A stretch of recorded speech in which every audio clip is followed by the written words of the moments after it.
The original plan for me for training today was to do a VO2 max workout, but I was doing some errands after work, and so by the time I got home, it wasn't going to work out so well, so I decided to do the Zwift race. And then I had the idea, well, I'll do the same Zwift race I did Monday and see if I do better. Hey, cycling community, this is Steve, Grusis the Cycling Greek. Now, on Monday, I did this same course, and the challenge for me was that on the Friday before, I did this 140-mile 10,500-foot climbing training ride. And that wasn't just an endurance ride. There was a lot of spice to it because we had some other people that were only doing part of the course. We started off fairly amped, and that wasn't it. I was also doing some sort of intervals on the first climb and seeing how I was reacting on the second climb. So by the time I got to the race on Monday, I thought I was going to be recovered enough, and I was recovered enough to do the race, but man, my legs were hurting. I definitely wasn't officially recovered. There was 48 people in that race, and I ended up 24th. I made an initial selection, but I couldn't make the final selection. Now you may be thinking, 3 days, that's enough to get recovered. You could do a Zwift race and do well after that.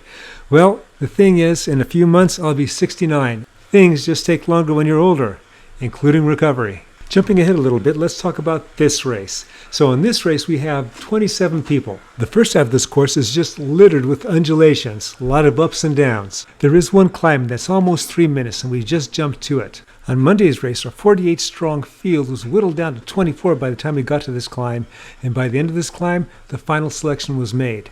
And I was not in that final selection. While on today's Wednesday's race, while I was recovered from that big ride on that Friday before, I went jogging for about 20-25 minutes the day before, and my legs were feeling it. Again, you're probably thinking, jogging, okay, that's not going to hurt your legs. Well, I hadn't been jogging much, and I'm starting to jog again. And again, I'm almost 69. There were many times in the first two-thirds of this race where I just wanted to drop out thinking that my legs just couldn't take it. And each time, I'd go like another tenth of a mile, and I'd recover just a little bit. And this climb was one of those times. I'm barely hanging on toward the front, and I just can't get on that guy's wheel. I have that gap there that's defined in front of me like 3-4 meters, and they're starting to pull away a bit. I know I need to be on their wheel by the time we get to the top because the course just drops after that, and then that's where a lot of distance can be created.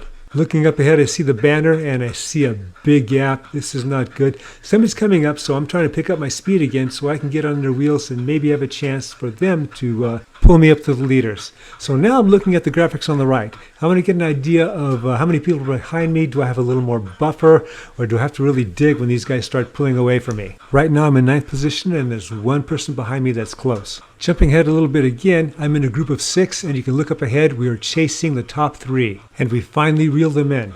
So we're not even halfway done with this race. We've gone just about 5 miles. We have 7 to go. I am still thinking I'm not going to be able to finish this race, that my legs are going to give out. Or at the very least, I'm going to get dropped from this group, and I'm going to go back to another group. And then each time I'm thinking, just hang on another 10 seconds.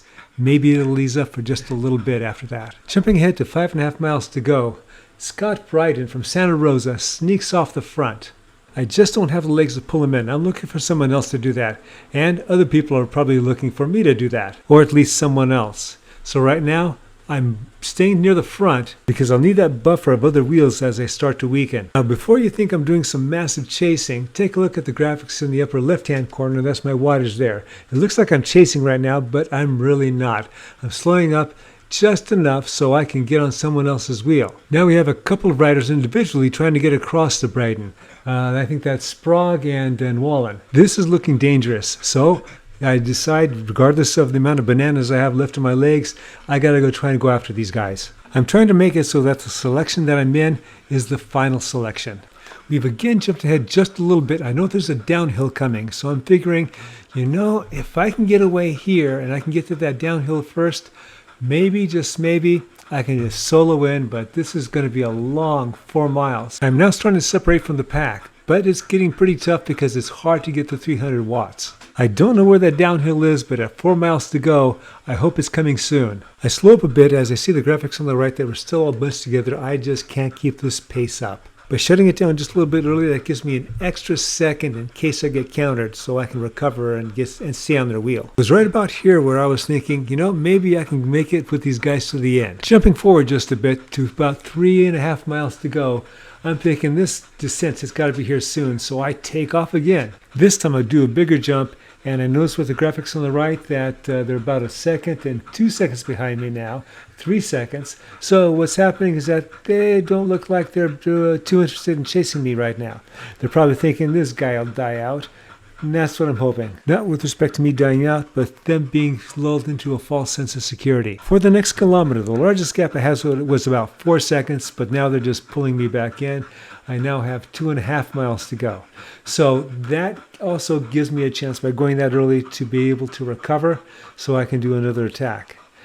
Typically, I'm not a good sprinter, and especially as an old guy, I'm not a good sprinter. The advantage with me going out 2.5 or 3 miles to go and do an attack is that when I'm caught, I have time to recover. We are now at 1.1 mile to go. I had to position myself toward the back so I can do another run to get some draft to get away from these guys. So now this is my move. I'm putting everything into it. Again, I go to the graphics on the right and I see that I have a second gap and I see someone coming up. So I'm hoping that just one person that I can go with. He comes by me pretty strong and I don't have a lot of legs. I see everyone else there. So now I'm doing what I can just to hang on their wheels. Boy, I used a lot of bananas, and now we're just about 1 kilometer to go. So I'm at the back again, and that means I have another opportunity to get some draft, but I only have so much legs. I'm an old guy. Again, there are 9 of us, and this is the final selection. The question now is, are we going to wait for a sprint, or is there someone else going to go? Half a mile to go. I position myself toward the back. Over 400 watts, I'm doing another run. Of course, there's someone else that's doing a big run too. I'm thinking the others are expecting that if I catch him that I'm going to slow down. I just keep going. I double down. There's someone else that goes with me, and I see a few more people.